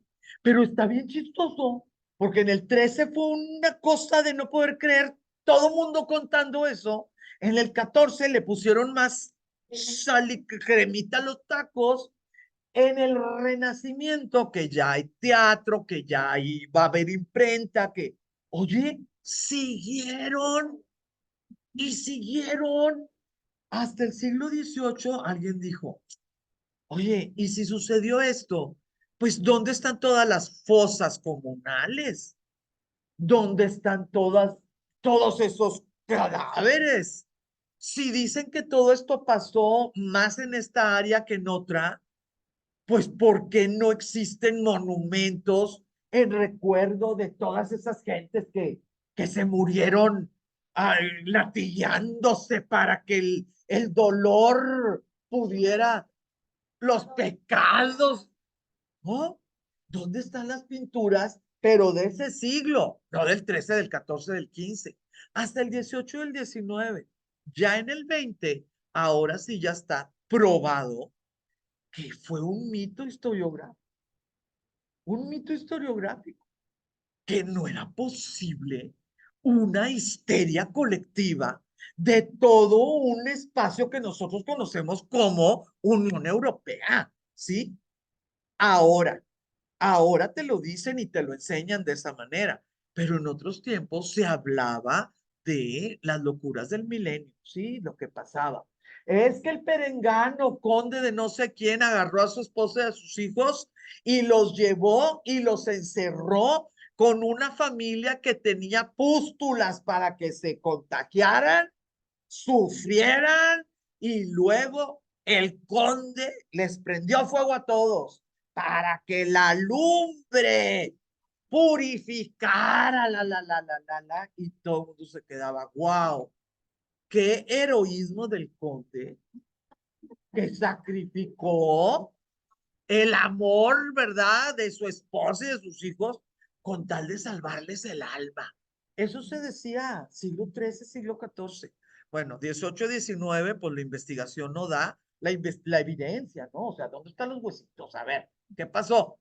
Y ya en el 20 ya es un mito, pero, por favor, pues sí se los tengo que platicar, porque si ustedes se van, pues, no sé, a novelas, películas o cuestiones históricas, va a haber mucha literatura, muchísima. ¿Cómo se le llama a esto? Se le llama milenarismo. Y como ustedes dijeron, pues también en el 2000 sucedieron cosas muy raras, ¿no? Que si quién se iba a ver el cometa, ¿se acuerdan? Y suicidios masivos y cosas por el estilo. El famoso milenarismo, pues tiene una base específicamente en Biblia. Entonces, entre más relacionados estén, estos grupos, entre más relacionados están con ideas evangelistas, ¿verdad? Evangelistas, pues podemos encontrar en espacios no católicos, ¿sí? La idea de que en el MI sucede. Pero bueno, se puede encontrar por muchas partes. Una de mis amigas, que varios de ustedes la conocen, se llama Lorenia, dice que a ella le tocó, pero no en el 2000, sino en los 60. Ella tenía 15, 50, sí, en los 60, que hubo una luna en los domingos, en los sermones de los domingos católicos se decía que iba a haber 4 días de oscuridad y que esos 4 días de oscuridad era el anuncio, porque pues ya, o sea, y del fin del mundo. Y dice Lorenia que ella lloraba en la noche y lloraba en la noche y decía, Diosito, por favor, que no se acabe el fin del mundo. Digo, que no se acabe el mundo porque hasta después de esos 4 días cumplo años y no he podido usar falda curra. No sé si cumplía 16, no sé. Digo, y era lo que ella le mortificaba, ¿no? Todo lo demás, pues ahí se le echa, pero la falda curra, la falda curra. Y le creo porque la conozco muy bien. Y no he amado, y no he amado en todas sus formas. No, ella quería falda curra. Yo creo que 10, 15 tal vez, no sé. Pero bueno, miren, algo importante que necesito que entendamos de esta plena Edad Media para poder entender eso de que se forma el Occidente, pues es que el Occidente se aleja de Bizancio. Si no se hubiera alejado de Bizancio, pues a lo mejor no se hubiera formado Occidente.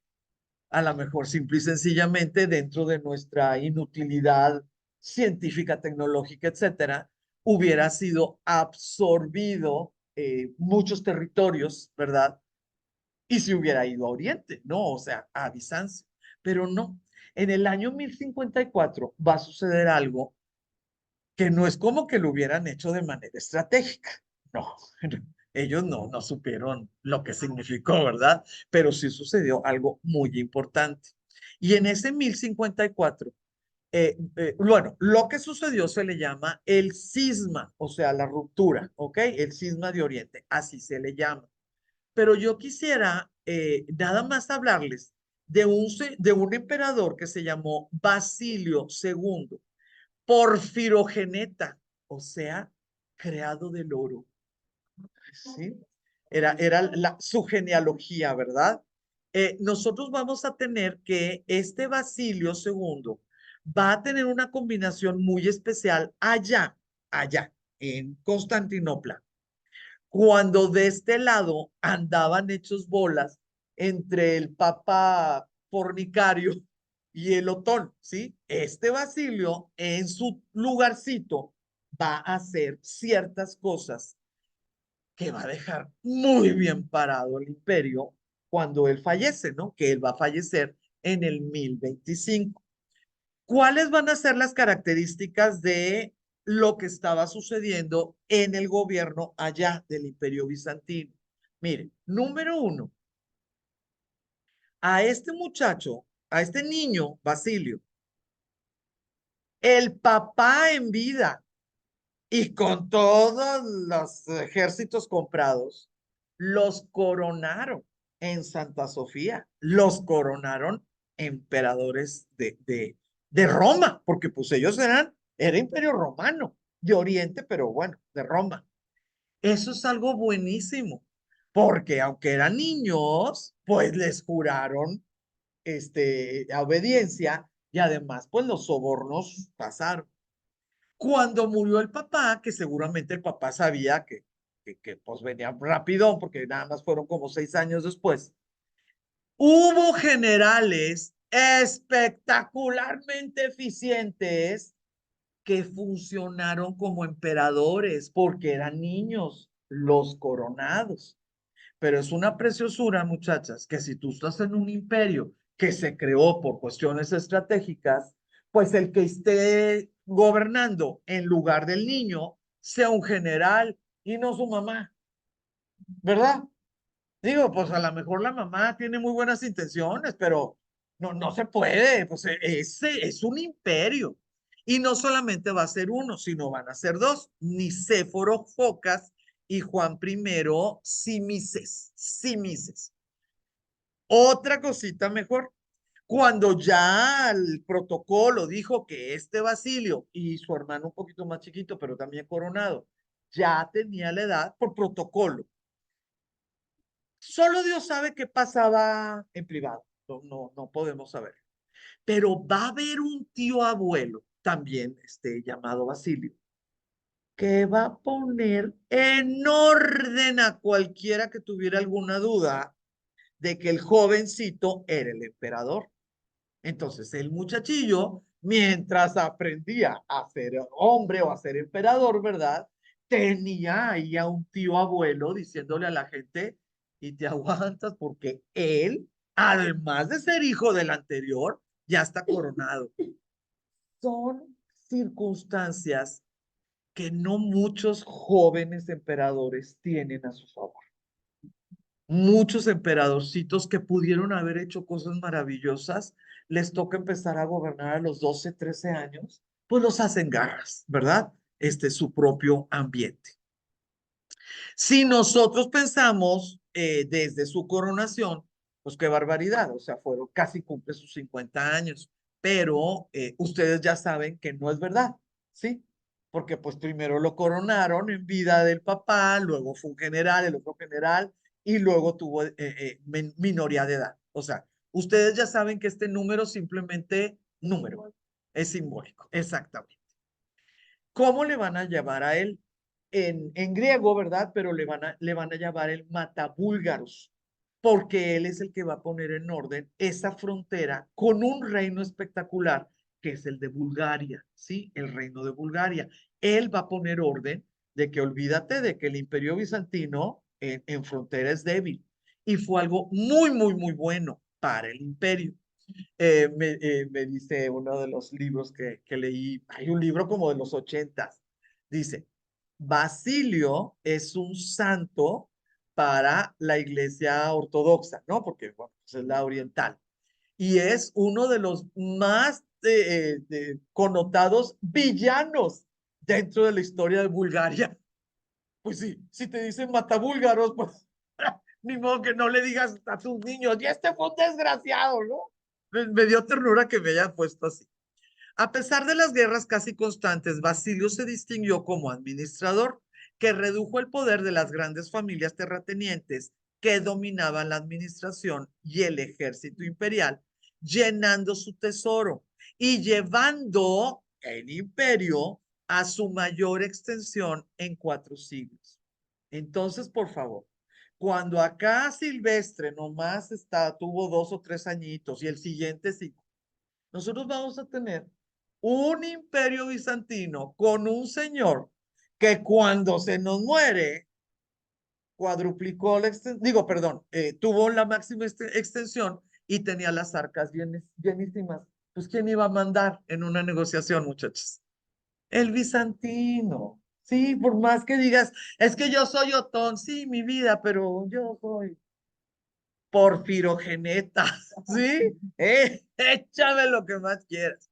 Y aquí es donde nosotros vamos a tener, pues, este distanciamiento entre el occidente y, pues, esta Europa oriental. Punto, punto, por favor. Una de las decisiones más importantes tomadas durante el reinado de Basilio fue ofrecer la mano de una de las princesas bizantinas, ¿verdad? Ana, a el que puso orden en Kiev, allá, en el siglo XI, Vladimir, ¿sí? En Rusia, se llamaba Rus, se llamaba la Rus, y la Rusia inició en Kiev. Por eso el desgarriate que tenemos en Ucrania, porque dice, es que no puede ser que Kiev sea libre si la Rusia inició en Kiev hace 1000 años. Yo no estoy de acuerdo con esa situación, pero ellos lo ven así. ¿Cuál va a ser lo interesante? El matrimonio de su hermana condujo a la cristianización de la Rus de Kiev. ¿Cuál cristianización? Pues la bizantina. No la otra, ¿no? Pues sí, esta era bizantina, pues claro que se llevó a su monja, a su monje, a su confesor, lo que quiera, y así es como va un poquito, ¿no? A abrirse el camino. Pero la Guardia Varega, ¡tarán! Es lo que me da risa, me muero de la risa. Miren, ni modo que mandar a la princesa así como que, ok, mándame un arcón de monedas de oro. No, pues si yo lo que tengo es oro. ¿Verdad que sobra? Eso lo sé. Mándame algo, ¿no? Pues algo que necesito. Y obviamente lo que siempre va a necesitar un emperador, más si es un emperador guerrero, son, ¿verdad? Es ejército, es tropa, es soldado, lo que quieras. Entonces, se va a hacer un acuerdo ganar, ganar, porque nadie sonso en esto. Y se va a llamar, nosotros en español le llamamos la Guardia Varega. Así se va a llamar por una población, no se preocupen, Guardia Varega. Y va a ser una combinación entre estos barbaritos, imagínense los nórdicos que se quedaron en Kiev porque les gustaba mucho el clima. O sea, imagínense, ¿verdad? Imagínense cómo estaba la situación. Bueno, ¿por qué les digo que se tienen que fijar? Bueno, primero por lo de la cristianización, ¿ok? Eso ya está súper sencillo. Pero ¿por qué necesito que se fijen en lo de la Guardia Varega? Miren, nosotros vamos a tener, ay, no, que el cisma de Occidente en el 1054, pues ya no estaba Basilio, pero estaba todo lo que había hecho Basilio. O sea, sociopolíticamente, lo que les dije de Basilio, pues es lo que sucede. Qué buena idea van a tener el Papa o los papas porque no es un minuto, es así, y el Sacro Imperio. Pues van a tener una muy buena idea. Oye, hay un montón de vikingos por todos lados. Ya pusimos orden a los sarracenos. ¿Se acuerdan que les dije del Papa? ¿Verdad? Y ahora resulta que estos, como los cristianizamos, van a Jerusalén y regresan porque tienen que hacer la peregrinación. ¿Se acuerdan que les dije que los bautizaron, verdad? Pues en la ida a Jerusalén y del regreso, pues claro que no estaba tan fácil que se fueran tan rápido. Y había vikingos por todos lados, todos lados. ¿Cómo les llamaban? Normandos, ¿sí? Normandos, porque así se le llamó de donde salían, ¿ok? Entonces, en el 1053, pues la cosa ya estaba que arde, hicieron unas cosas ahí los papas y en el 1054 apretaron la tuerca y los bizantinos le dijeron, pues ¿cuál pedacito no has entendido? O sea, nosotros estamos requete bien, no te necesitamos. Y en ese momento, ¡tac!, se rompe la unidad de lo que era la iglesia estatal del Imperio Romano en el 1054. Occidente dijo, te aprieto porque yo mando, y el Oriente dijo, pues qué raro, pues ¿a quién mandas? ¿A nosotros? No. Ok, ¿y qué aprietas? Pues si no puedes ni cargar lo tuyo, ¿qué vas a andar apretando? Entonces, fíjese, por favor, nosotros vamos a tener que va a haber una serie de diferencias eclesiásticas, pero luego cuando te pones a leer los tratados que son libres de leer, te das cuenta que cuando fueron a pedir, bueno, o sea, los de acá del occidente fueron hasta Constantinopla, fueron a arreglar estas cuestiones, diferencias eclesiásticas y teológicas, pero también se fueron a poner de acuerdo de cómo sacar a los nórdicos de la península itálica. ¿Y qué le dijo el de Constantinopla? Ay, mira, esto mm, te podemos mandar una nueva guardia que tenemos. Pues es para que, tranquilos, no queremos guerras, estamos muy bien. Va, está bien, nosotros te mandamos. Y se juntaron. Y estos normandos eran primos de los les habían mandado, porque eran los normandos de Kiev, que ahora se llama Guardia Varega, y los normandos del norte de Francia, que pues ahora se llamaban normandos. Entonces sí se pelearon y sí unos ganaron y otros perdieron, pero los dos hicieron fortalezas y los dos se adueñaron de la empeine, la punta, el talón, el tacón de la bota de la península, además de Sicilia. ¿Qué les parece? Nunca andes poniendo a pelear primos. Nunca.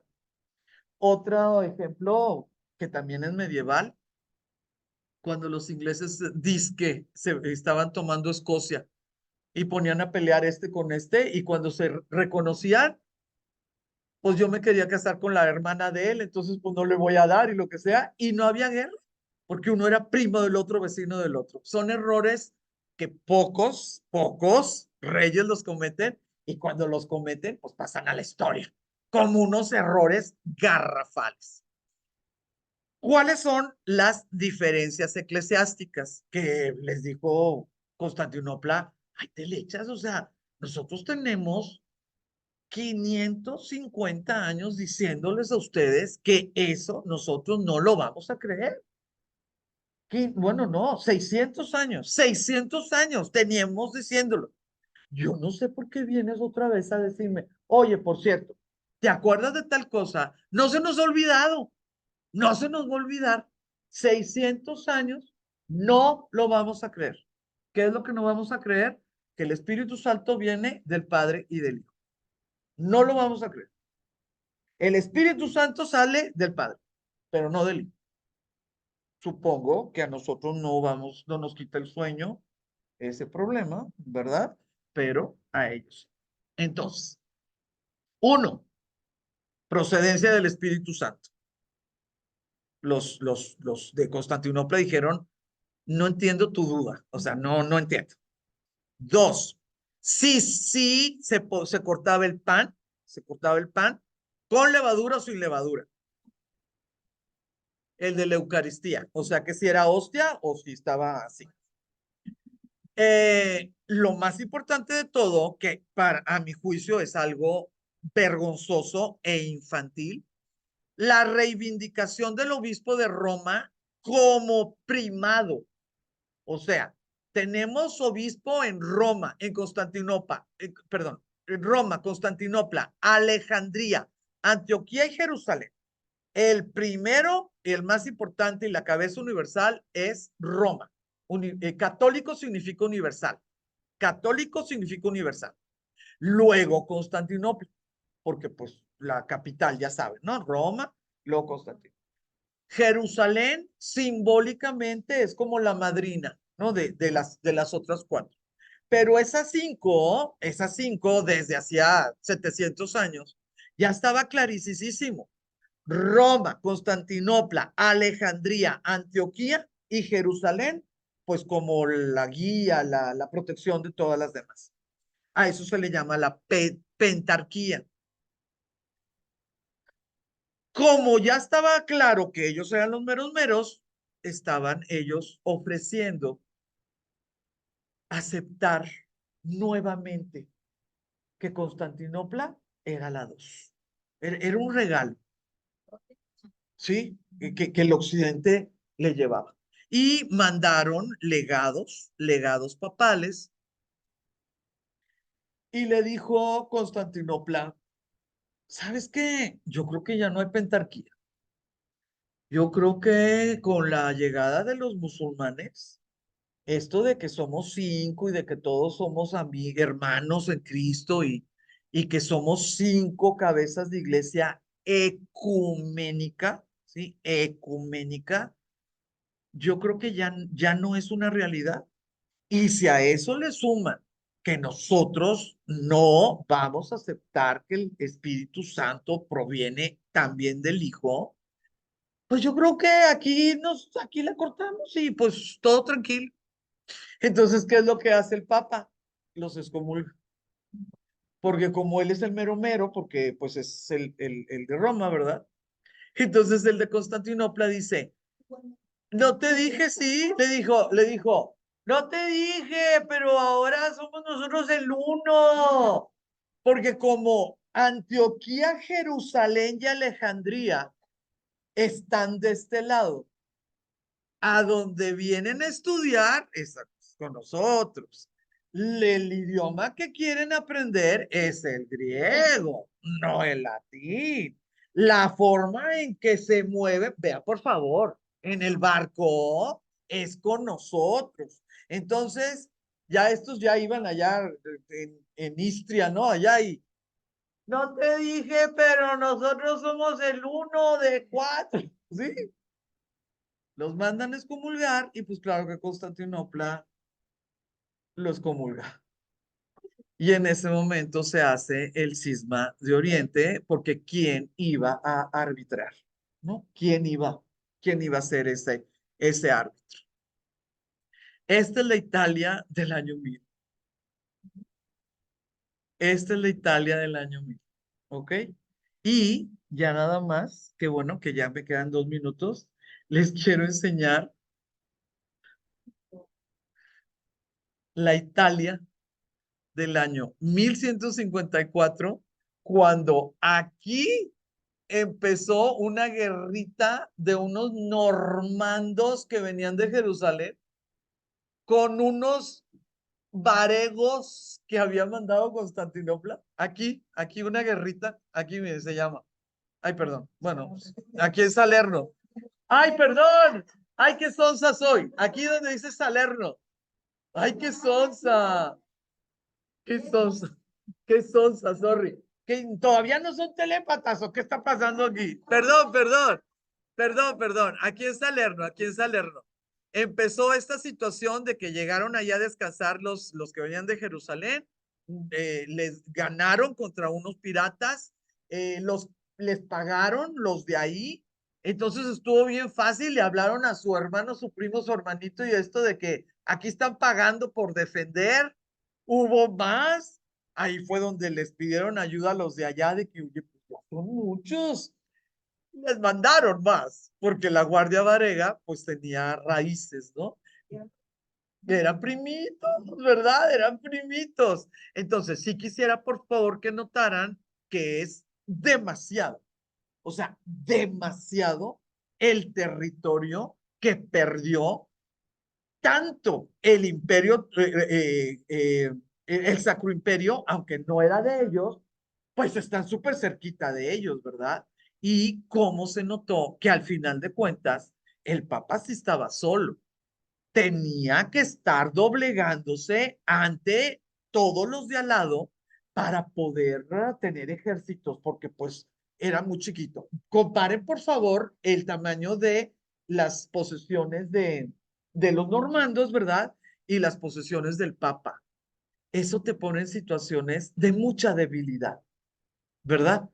Tienes que hacerle favores a muchísima gente con tal de no perder territorio. ¿Ok? Entonces, yo les dije que íbamos a reírnos un poquito. Vamos a tener a un Eugenio, vamos a tener a un León, lo más importante, vamos a tener a un Gregorio, ¿sí? No el del calendario, pero sí un Gregorio 7 maravilloso. Y esa es nuestra clase, nuestra siguiente clase, las reformas gregorianas. ¿Ok? Esta es la siguiente clase. ¿Ok? Bueno, voy a dejar de compartir, pero yo estoy a sus órdenes mira, me dice Maggie que sí. Yo estoy a sus órdenes para cualquier situación. ¿Cómo no decir? Silvestre murió en su cama. No se sabe, al menos no se dice que lo envenenaron, que lo ahogaron, que así, no se dice. Que lo murieron discretamente. Me preguntan que si hay duda de juego sucio con la muerte de Silvestre y no, o sea, históricamente no, no se pone, no, no se pone. ¿Sí? ¿Algo más, muchachas? ¿Soy yo? No. Muy bueno. Gracias a ustedes, muchas gracias a ustedes.